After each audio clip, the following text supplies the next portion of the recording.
Hello everyone. तर आपण आज औषधी कल्पवन नावाचा जो अध्याय आहे पेपर सेकंडचा रसशास्त्राचा, जो की 15 मार्काला आहे युनिव्हर्सिटीमध्ये, तो स्टार्ट करणार आहात. तर त्याच्यामध्ये जी पहिली आहे आरोग्यवर्धिनी गुटिका, तर ते आपण नंतर घेणार आहोत. तर आज आपण कुमार कल्याण रस हा पहिले पाहणार आहात.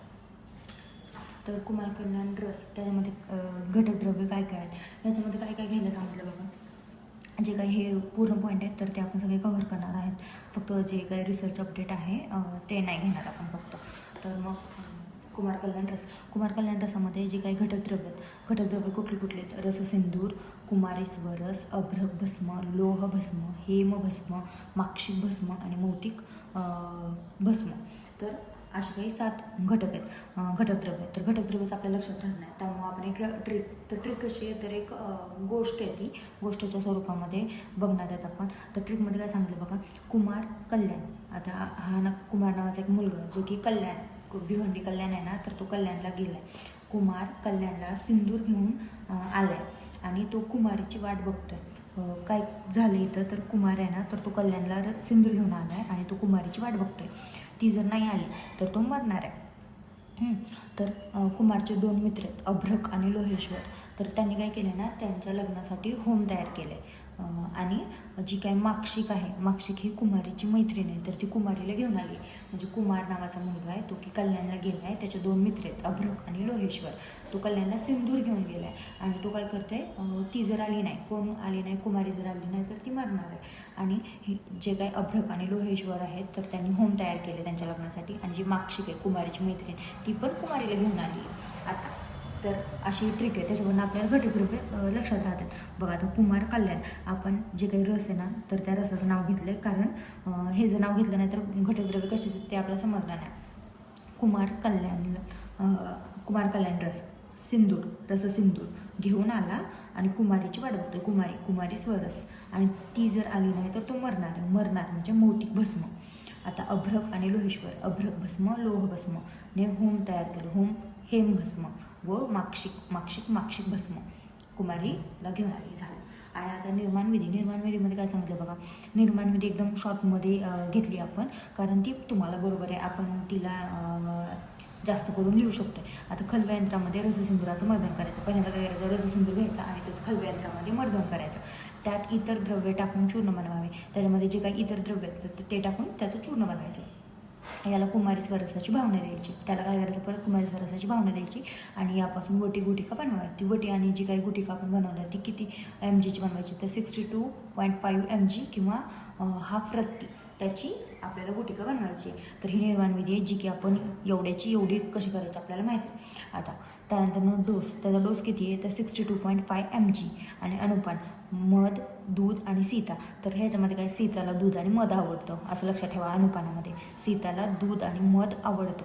पण हे परत कन्फ्युजन होऊ देऊ नका. आता एवढे मोठे रस बघायचे आपल्याला, तर याचं इकडं होईल, त्यामुळं नीट लक्षात ठेवा. कुमार कल्याण रसामध्ये सीताला दूध आणि मध आवडतं. आता इंडिकेशन्समध्ये काय काय, बालरोग, अतिसार, कामला, ज्वर, कास, श्वास, ग्रहदोष, अग्निविकृती, परिगर्भिका रोग.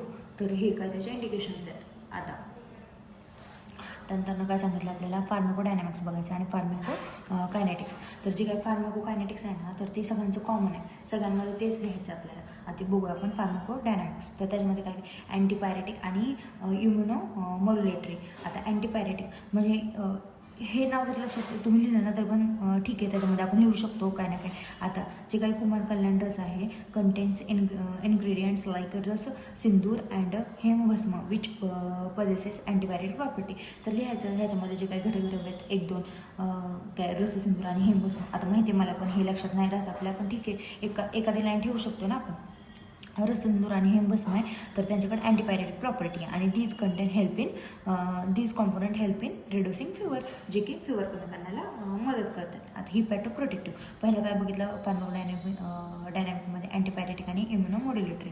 आता हिपॅटोप्रोटेक्टिव्ह म्हणजे काय, तर इम्प्रूव्हिंग लिव्हर फंक्शन. ठीक आहे, हे नाही लक्षात राहिलं तरी चालेल, हे तरी राहीलच.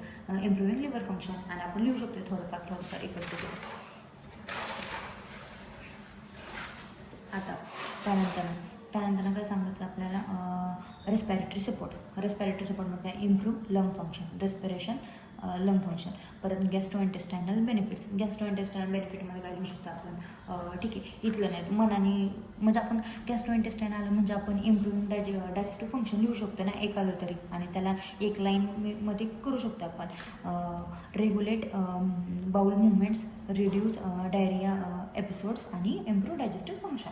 बस. आता त्याच्यानंतर ना काय सांगितलं तर gynaecological support, obstetric and gynaecological support. त्याच्यामध्ये काय सांगितलं की कुमार कल्याण रस इज इंडिकेटेड फॉर परिगर्भिका रोग. परिगर्भिका रोगासाठी इंडिकेटेड येतो आणि manage complications associated with pregnancy.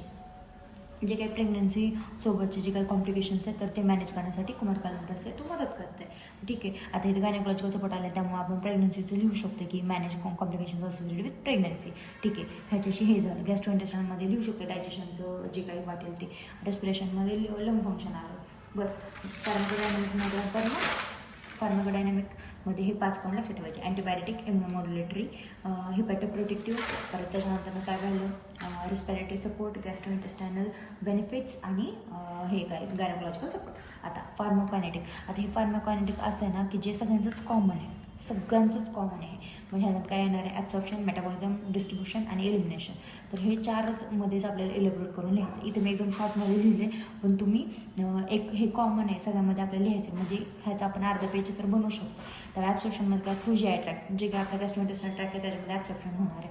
तर मग आता ते जे काय आहे ते आपण थोडंसं इलेबोरेट करून लिहू शकतो 2 ते 3 लाईनमध्ये. मेटाबॉलिझम काय, इन लिव्हर. मेटाबॉलिझम कुठे आहे, liver. Active metabolites. Distribution throughout body by blood. आणि एलिमिनेशन युरिन आणि फिसेस यांच्या थ्रू काय होतं, इलिमिनेशन होतं. तर हे आपल्याला थोडंसं इलॅबोरेट करून लिहायचं आहे. बाकी काय नाही, ते तुम्ही लिहू शकता. झालं ना. आणि तुम्हाला कल्याण रसायन संपला एवढंच. याच्यामध्ये आपण हे जे काय होते ज्यात काही घटक द्रव्य, त्यांचे काय इंडिकेशन्स, मात्रा, अनुपान, हे जे पॉईंट आहेत ते आपण कव्हर केले. तर एवढं सफिशियंट आहे. किती आले तरी पण 3 रस येतील कदाचित, तर मग एक 5 मार्काला. ठीक आहे. मग कुमार कल्याण रस झाला आपला. तर आज आपण कुमार कल्याण रस पाहिला. आता बाकीचे रोज एक लेक्चर करून पूर्ण संपवून घेऊया. थँक्यू.